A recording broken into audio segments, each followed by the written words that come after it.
Hello বন্ধুরা, আসসালামু আলাইকুম। আপনারা কেমন আছেন?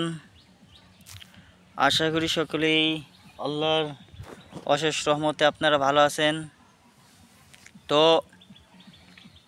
আপনারা যারা কৃষিকাজ করতে চান বা আরও অনেক মানুষ রয়েছে যারা কৃষিকাজের অভিজ্ঞতা না থাকার কারণে বিভিন্ন ধরনের শাকসবজি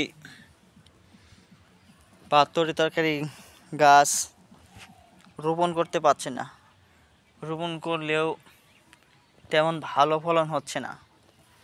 তো বন্ধুরা, আপনাদের ফলন হবে ভালো আপনারা যদি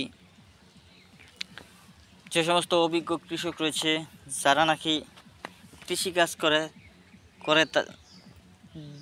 সংসার চালাচ্ছে, লাভবান হচ্ছে, তাদের সাথে যোগাযোগ করলে তারা আপনাদেরকে বলে দেবে কিভাবে কৃষিকাজ করতে হয়, কিভাবে রোপণ করলে ভালো হয়।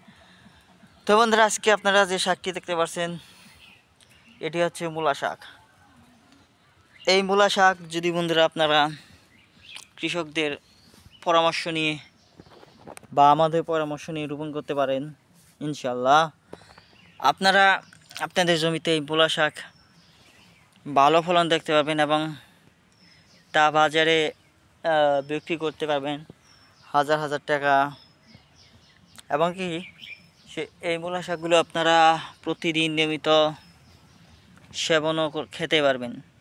শাক হিসেবে খেলে খুবই সুস্বাদু উপকার পাবেন। আর মূলার যে গোড়ার অংশ রয়েছে এটিও আপনারা ভাজি হিসেবে খেতে পারেন, তরকারি হিসেবে খেতে পারেন। বন্ধুরা, ধন্যবাদ আপনাদেরকে।